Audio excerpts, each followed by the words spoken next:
Welcome to Email After Hours by SenderScore, powered by Validity. We're your hosts. My name is Guy Hansen. And I'm Danielle Gallant, and this is Email After Hours.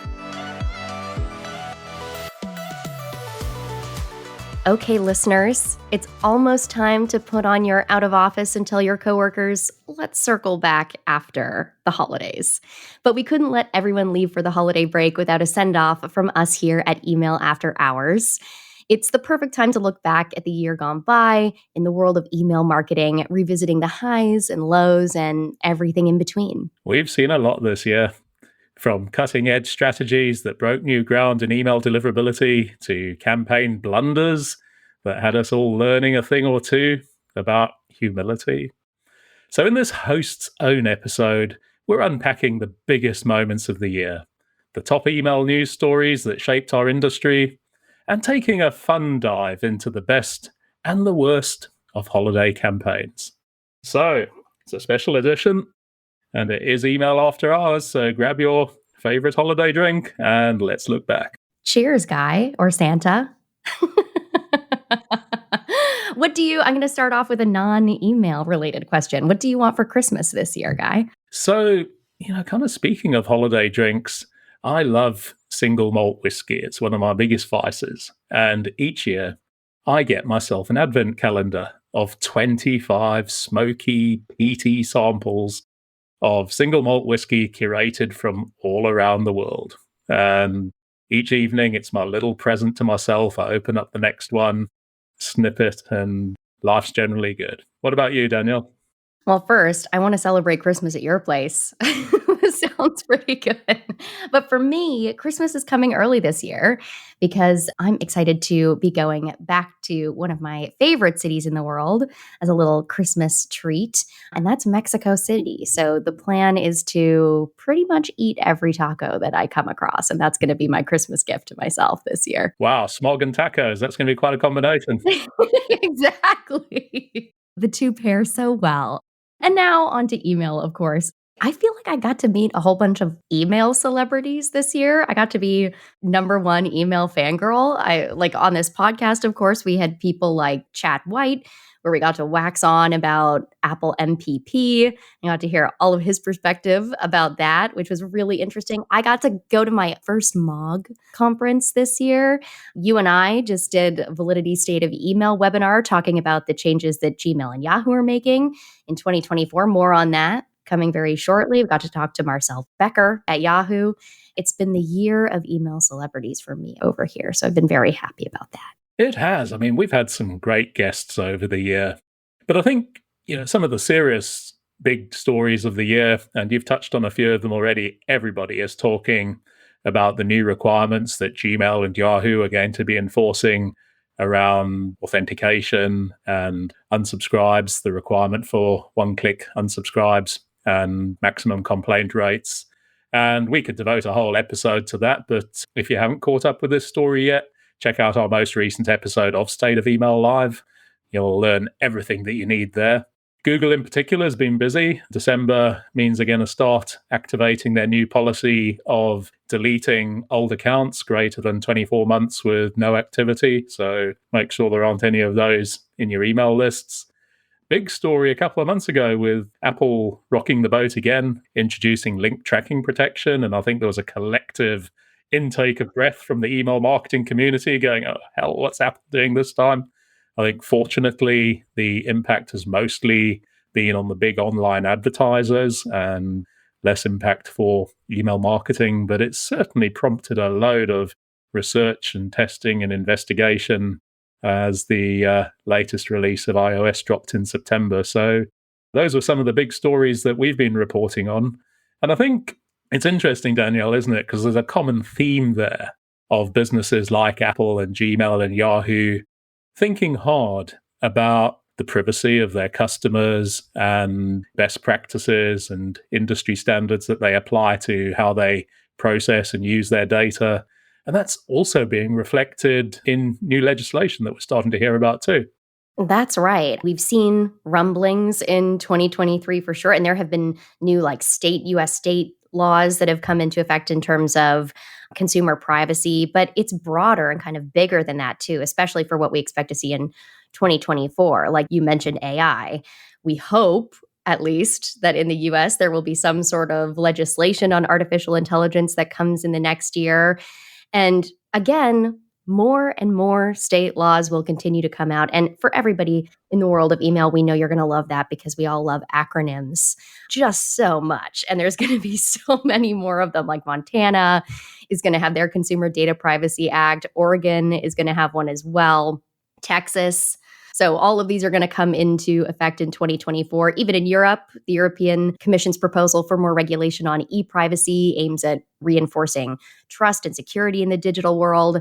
And I'll add that while this is not a new law, Google is officially starting to phase out third-party cookies in 2024 for real this time, guys, because I feel like that's deja vu. We've been saying that for a while, but it is going to start happening. So privacy is absolutely a major focus. It was in 2023 and is going to be in 2024 too. That acronym you were searching for, I reckon I know what it's going to be. It's going to be FAIL, FAIL.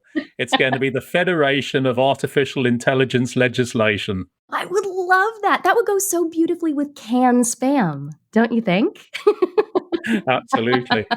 Now, let's talk about some peak season stuff because we are right in the thick of it as we record this episode. So let's dissect this year's Black Friday email campaigns. Guy, what trends did maybe you notice and which strategies seem to pay off for most brands? For me, the strategy was blast. I got so many, I can't countless emails. It was like ding, ding, ding, ding. My phone was just going off like crazy this year. How about you? Firstly, echoing what you've just said, I know, right? And, I look at my own personal accounts, they're almost ticking over like those old fashioned notice boards at the airports. And you realize the importance of dropping those emails at just the right time, because as soon as they're off that first screen, out of sight is out of mind. And certainly by the time I logged on Monday morning, there was hundreds, literally hundreds of Black Friday and Cyber Monday emails in my inbox. I think a couple of thoughts. It was interesting to see that there definitely was a bit of a theme of using customized friendly froms to show that these were event-specific emails. So, for example, we saw Hickory Farms, where the friendly from was changed to Hickory Farms Black Friday. And we saw Orec doing exactly the same. So the friendly from Orec Cyber Monday. And I'll be really interested to hear how this worked for them, because I think on the one hand, it's clearly going to drive more recognition. It's going to make the emails stand out. They can be very, very specific about what they are and what they contain. But I do wonder if there's a risk for those senders as well, because if you're seeing those emails today or later, it's going to be very clear that it's post-event and probably not relevant anymore. And the only treatment they're going to generate, if they generate any treatment at all, is they're going to get deleted or they're going to generate some spam complaints. So could be a bit of a two-edged sword, that one. I think the other thing that crossed my mind, and only a small comment, but recently I signed up for Morphy Richards' email program. So these are the home appliance company. And I've been going through a bit of an onboarding program with them. And literally in the middle of the weekend, I get the, hey, Guy, I would love to learn a little bit more about you. You want to share some information? And the intent is good, but really sort of dropping that in the very middle of Black Friday and Cyber Monday, I was almost certainly never going to see it. And it crossed my mind that, maybe brands should think about that. And when they do have these automated programs in place, and that a huge high volume event like Black Friday is coming along, maybe just pause them for a couple of days so that when those emails do go out, they get the visibility and the airtime that they deserve and don't just get buried in those 500 other emails that are also in my account. That's such a great point. And now that Black Friday is over, the holidays and Christmas are in full swing, and we sometimes talk about our musical tastes or maybe lack thereof on email after hours. Is there a song that comes into your head when we talk about holiday campaigns? For me, I don't know, 12 Days of Christmas, because there isn't a 30 Days of Christmas song, but it does seem to go on, doesn't it? Yeah, no, I mean, it should be like 60 days or 90 days. There's the obvious ones when you're going to get whammed, and the Pogues, of course, Fairy Tale in New York. Man, I hate this question because every time I talk about my favorite music, I date myself. But I find myself thinking of they were a quirky 80s band called Primus, and they sung this amazing song called Sailing the Seas of Cheese. It kind of went, when the going gets tough and the stomach acids flow, come and join us and we'll sail the seas of cheese.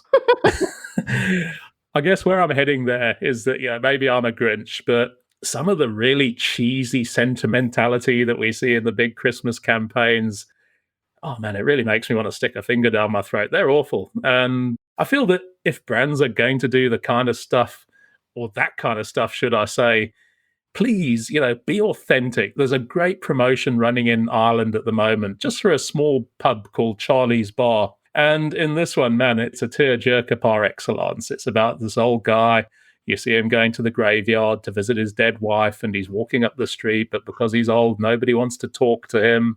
And he goes and sits down at his spot in the pub, and nobody's like paying any attention to him. And the poor guy's so desperately lonely. And finally, this dog comes along, and he talks to the dog, and then the dog's owners come, and he strikes up a little conversation, and a new friendship is born. And I think if you're going to do the sentimental thing over Christmas, make it real. I'm ashamed to admit they always get me, Guy. Those cheesy, like really sad. I don't know why. Maybe it's just the season, but Because they tug your heartstrings, I'll give you that. especially if there's a dog. How dare you put a cute animal in there? Can't fail with dogs, even though I've just kicked mine out. And I know that emails that come around this season can be either they can fall flat and just kind of fade into the sea of emails, the sea of cheese, if you will, that's landing in your mailbox. But what are some memorable Christmas or maybe Black Friday or holiday email campaigns that you've seen so far this year? Did any stand out in terms of their creativity? The funny thing is, I'm almost going to contradict myself because I think here in the UK, one of the standout campaigns is this year's John Lewis Christmas ad. And John Lewis are very famous for their huge productions, and apparently they've spent about £800,000 on this year's one. And most of them are those sort of almost nauseatingly sentimental, cloying. But this year they've taken a slightly different approach. And the story is this young boy, he buys a seed because he's going to grow his own Christmas tree. But it turns into a Venus flytrap, and it's very sort of little shop of horrors. And slowly but surely, the flytrap takes over the household until the point that it tries to eat the family dog.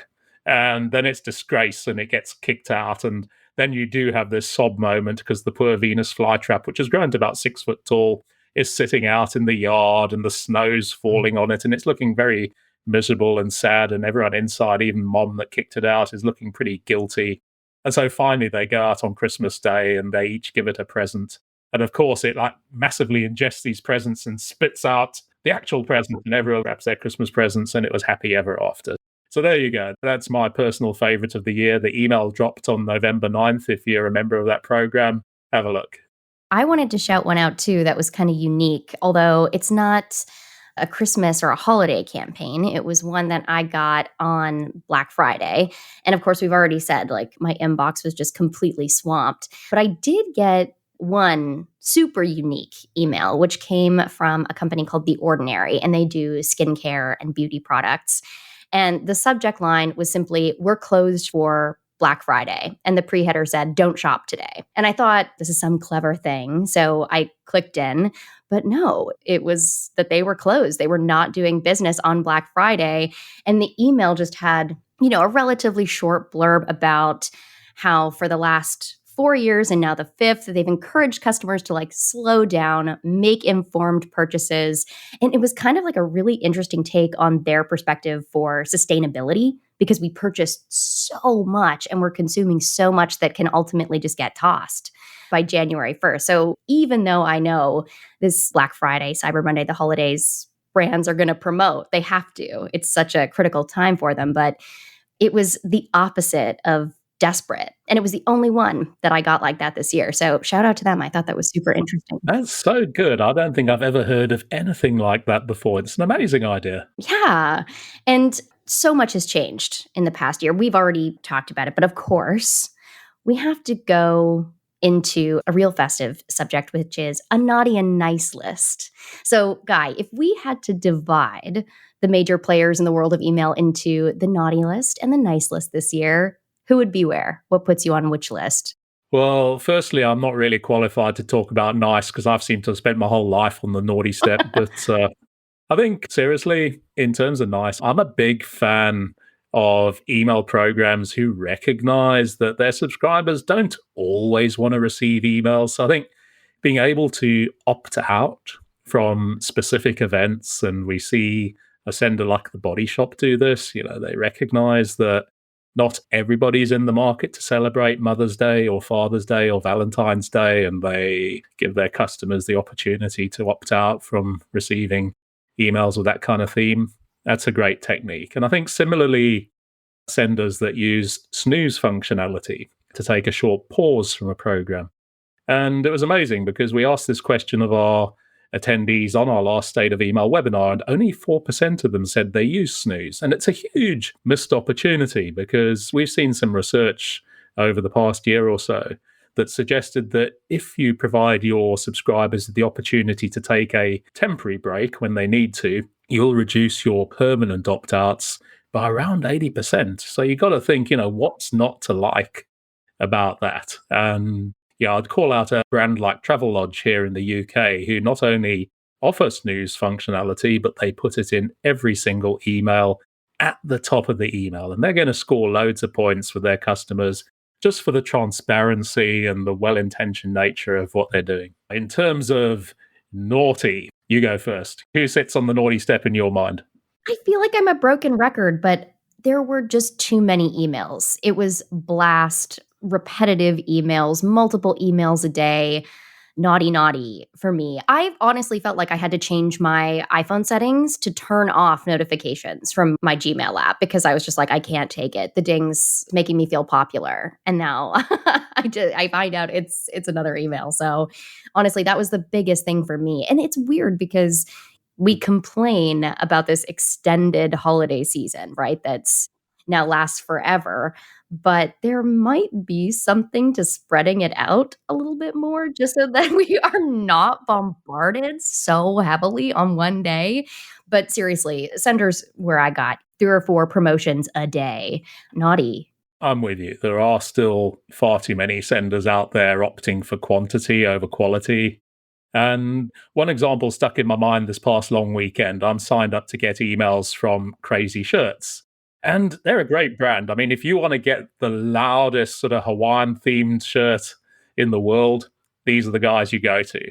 But over the 4-day Black Friday, Cyber Monday long weekend, I received 19 emails from these guys. And I hate to say it, there is a reason why over half of them ended up in my junk folder. Just saying. Well, and actually on that note, have there been any email campaigns so far this season that have made you cringe or just like completely miss the mark? I suppose, sort of coming back to this theme of there's so many of the damn things in my inbox. So it was hard to tell, nothing egregious yet. But it is interesting sort of watching the programs who are trying to cover all the bases. And is it Black Friday or is it Black Week or is it Black November? And there was a wonderful email from AEG, another of the appliances senders, and they weren't quite sure what the event was that they were promoting because there was some text in it which went something along the lines of Black Friday weekend, save up to 30% on your Black November specials, weekend is here, with the last chance to shop your Black November offers. So they were definitely trying to cover all the bases there. Every single keyword that you could possibly include in that email. Yeah. When we were talking about this beforehand, I was like, well, there is this one email that I could throw out here. I'm blushing even to talk about it. I can't wait. You got to tell us now. And I can't say it made me cringe necessarily, but it did make me spit out my coffee. It's a brand called Adore Me. And it's all in a subject line, right? Like, what's in a name? Well, Adore Me sent out a subject line that just started with, your panty drawer called. What was the second subject line? Yeah. I don't even think no. I can't listen. It is email after hours, and I will just say there were some very scantily clad people in this email, and it stood out. It absolutely stood out. So they definitely knew their audience. Your panty drawer pulled. That's almost as good as that one we talked about in our Oops episode, the guy that was sitting across the street watching his neighbor and telling her which T-shirt she should go and buy. Oh my god, like, listen, we border on creep We do. or cringe, that is for sure. Sailing the seas of creep. Stop it. So, anyhow, trying to rein it back in. So, this is also the season of good intentions, and we sort of talk about what we are hoping for in the year to come. So, if we think about that, if you could have any wish come true for the world of email marketing next year, what would yours be, Danielle? Mine is super basic. It's one of those topics that I feel like we have discussed and kind of even harped on for years. And really, I've only seen a couple of brands really go through with it and make the most of it. And that is an effective preference center. We have talked about personalization. We've talked about getting the appropriate data. And there are fewer ways that we're really going to be able to do that. We talked about cookies, third party cookies going away, and privacy coming into effect. So there are more narrow avenues in which marketers can really learn about their subscribers. And having a preference center that allows for that feedback and to be articulate and to create that one-on-one experience that we tout and see so highly, I would really love to see for all of those senders who they're in a great spot with their reputation, their program is doing well, make it better. Like, take the extra step to create a preference center and promote it, please. That's my wish. So, I was thinking about this. The way I see it, my wish is that a lot of those programs that we regularly talk about, the ones with like a passing acquaintance with best practices, I hope they carry on doing exactly what they're doing and send out a load of substandard email. Because you know what, Danielle? If they don't, you and I are both going to be out of jobs. So rock on, you guys. Keep myself and Danielle employed. But I think personally, might even sound a little bit strange, but I'm a big supporter of what the likes of Apple and Gmail and Yahoo are trying to achieve with better standards and greater privacy for their customers. I think we're such huge fans of email because it's such a valuable channel. And one of the reasons that it is so valuable is it's because consumers love it too. And I think being respectful about how the channel is used creates equilibrium between senders and recipients. And when that equilibrium exists, that's when they both get value out of the relationship and you build strong long-term relationships. So, that's my wish. Before we sign off for this year, at least, let's just talk about some Christmassy stuff. Guy, do you have a favorite Christmas tradition of your own that you look forward to every year? I do. So I live in a small village about an hour's drive north of London in the UK. And we have this ancient pub that was built back in about the 1600s. And during the week between Christmas and New Year's, most of us are off work for a few days. And there is nothing nicer on a cold, dark afternoon where you round up a few of your friends and you sort of settle down in this sort of dingy pub with its low beams and a couple of pints of some dark beer and the fire's crackling and sharing some good company together. And for me, as we move into this time of year, that's one of the favorite things I look forward to. I was thinking about this too. I don't know if I think it's high time for me to start building my own Christmas traditions. But when I think of them, I'm very nostalgic about it. I think of childhood traditions. And the one that comes to mind is it just so happens that my Nana and Granddad and my aunt live right next to each other, houses right next door. And for Christmas, there would be a very fun thing where my granddad would say, okay, I'm going out. I'll be back. And he would walk over to my aunt's house, get in full Santa gear. So he went even harder than you're going right now with that hat, Guy, with your Santa hat, and would come back as Santa and, give gifts. And it's just so fun. So I think I'm going to have to, I don't know, I'll come up with one. Cookies? I don't know. What can I do? But something like that, Guy. That's awesome. When my son was much smaller and we did the Santa thing and Christmas Eve would put out Santa's mince pie and would put out Santa's Guinness. And of course, that Guinness had to be drunk. Otherwise, the whole legend was going to blow up. So that was another of my small traditions too. So, Danielle, can't believe it. That's it for this year, isn't it? That's it. We did it. So many episodes, so many great guests. So happy. Absolutely. And so many great pieces of feedback from our audience as well. You guys rock. Keep on tuning in, and we'll be back in 2024 with another awesome year of Email After Hours. Merry Christmas to you all. Merry Christmas. Be sure to tune in next time and hit subscribe so you don't miss any future episodes. And don't forget to visit senderscore.com for loads more great resources to help you become a stronger sender. To all you sleepless senders out there, thank you for joining us after hours, and see you next time.